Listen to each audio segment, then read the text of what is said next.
ಶ್ರೀ ಪತಂಜಲಿ ನಟರಾಜ ಸ್ತೋತ್ರಂ. ಸದಂಜಿತ ನಿಕುಂಜಿತ ಪದಂಜಲ ಜಲಂಚಲಿತ ಮಂಜುಕಟಕಂ ಪದಂಜಲಿ ದೃಗಂಜನ ಮನಂಜನ ಮಚಂಜಲ ಪದಂಜನ ಭಂಜನಕರಂ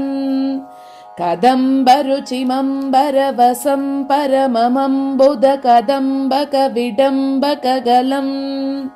ಚಿದಂಬುದಿಮಣಿಂಬುದ ಹೃದಂಬುಜರವಿಂ ಪರಚಿದಂಬರ ನಟಂ ಹೃದಿ ಭಜ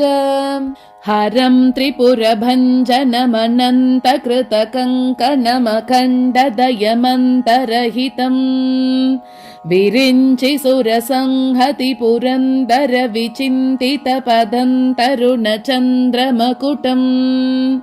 ಪರಂ ಪದ ವಿಖಂಡಿತ ಯಮಂ ಭಸಿತ ಮಂಡಿತ ತನುಂ ಮದನ ವಂಚನ ಪರಂ ಚಿರಂತನ ಮಮುಂ ಪ್ರಣವ ಸಂಚಿತ ನಿಧಿಂ ಪರಚಿದಂಬರ ನಟಂ ಹೃದಿ ಭಜ ಅವಂತಮಖಿಲಂ ಜಗದಭಂಗ ಗುಣತುಂಗ ಮಮತಂ ಧೃತ ವಿದುಂ ಸುರಸರಿತ್ ತರಂಗಣಿಕುರಂ ಭದ್ರತಿಲಂ ಪಟಜಠಂ ಶಮನದಂಬ ಸುಹರಂ ಭವಹರಂ ಶಿವಂ ದಶ ದಿಗಂತರ ವಿಜೃಂಭಿತ ಕರಂ ಕರಲಸನ್ ಮೃಗ ಶಿಶುಂ ಪಶುಪತಿಂ ಹರಂ ಶಶಿಧನಂಜಯ ಪತಂಗನಯನಂ ಪರ ಚಿದಂಬರ ನಟಂ ಹೃದಿ ಭಜ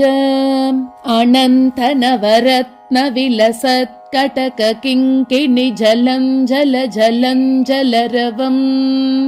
ಮುಕುಂದ ವಿಧಿಹಸ್ತಗತ ಮದ್ದಲಲಯಧ್ವನಿ ಧಿಮಿದ್ಧಿಮಿತ ನರ್ತನ ಪದಂ ಶಕುಂದರತ ಬರ್ಹಿರತ ನಂದಿ ಮುಖ ಶೃಂಗಿರಿಟಿ ಭೃಂಗಿಗಣ ಸಂಕಣಿಕಟಂ ಸನಂತ ಸನಕ ಪ್ರಮುಖ ವಂದಿತ ಪದಂ ಪರಚಿದಂಬರ ನಟಂ ಹೃದಿ ಭಜ ಅನಂತ ಮಹಸಂ ತ್ರಿದಶ ವಂದ್ಯ ಚರಣಂ ಮುನಿ ಹೃದಂತರ ವಸಂತ ಮಮಲಂ ಕಬಂಧ ವಿಯಧಿನ್ವವನಿ ಗಂಧವಹವಗ್ನಿಮಖ ಬಂಧುರ ವಿಮಂಜುವ ಪುಷಂ ಆನಂದ ವಿಭವಂ ತ್ರಿಜಗದಂತರ ಮಣಿಂ ತ್ರಿನಯನಂ ತ್ರಿಪುರ ಖಂಡನ ಪರಂ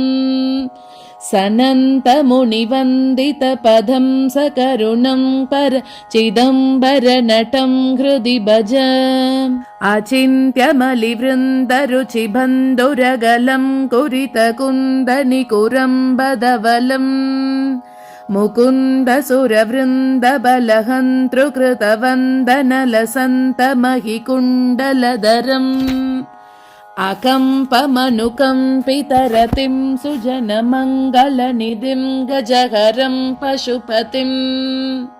ಧನಂಜಯನುತಂ ಪ್ರಣತರಂಜನ ಪರಂ ಪರಚಿದಂಬರ ನಟಂ ಹೃದಿ ಭಜ ಪರಂ ಸುರವರಂ ಪುರಹರಂ ಪಶುಪತಿಂ ಜನಿತದಂತಿ ಮುಖ ಷಣ್ಮುಖ ಮಮುಂ ಮೃಡಂ ಕನಕ ಪಿಂಗಲ ಜಟಂ ಸನಕ ಪಂಕಜ ರವಿಂ ಸುಮನಸಂ ಹಿಮರುಚಿಂ ಅಸಂಕಮನಸಂ ಜಲತಿ ಜನ್ಮಗರಲಂ ಕವಲಯಂತಮತುಲಂ ಗುಣನಿಧಿಂ ಸನಂತವರದಂ ಶಮಿತಮಿಂದುವದನಂ ಪರಚಿದಂಬರ ನಟಂ ಹೃದಿ ಭಜ ಅಜಂ ಕ್ಷಿತಿರಥಂ ಭುಜಕಪುಂಗವ ಗುಣಂ ಕನಕ ಶೃಂಗಿಧನುಷಂ ಕರಲಸತ್ ಕುರಂಗ ಪೃತುಟಂಕ ಪರಶುಂ ರುಚಿರ ಕುಂಕುಮ ರುಚಿಂ ಡಮರುಕಂ ಚ ದದತಂ ಮುಕುಂದ ವಿಶಿಕಂ ನಮದವಂತ್ಯ ಬಲತಂ ನಿಗಮ ವೃಂದ ದುರಗಂ ನಿರುಪಮಂ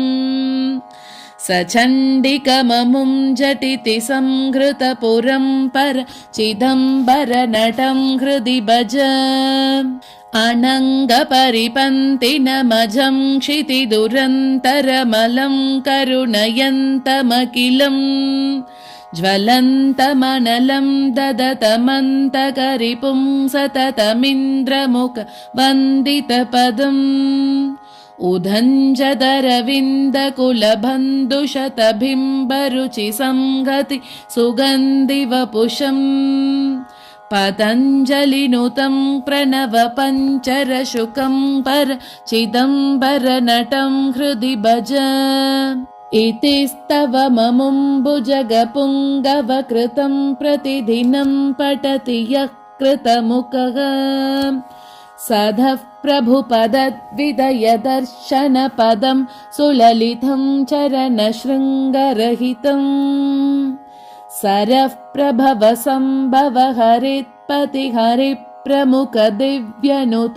शङ्करपदम् स गच्छति परं न तु जनुर्जलनिधिं परमदुःखजनकं दुरितधम् इति श्री पतञ्जलिमुनिप्रणीतं चरणशृङ्गरहित नटराजस्तोत्रं सम्पूर्णम्। नमः शिवाय।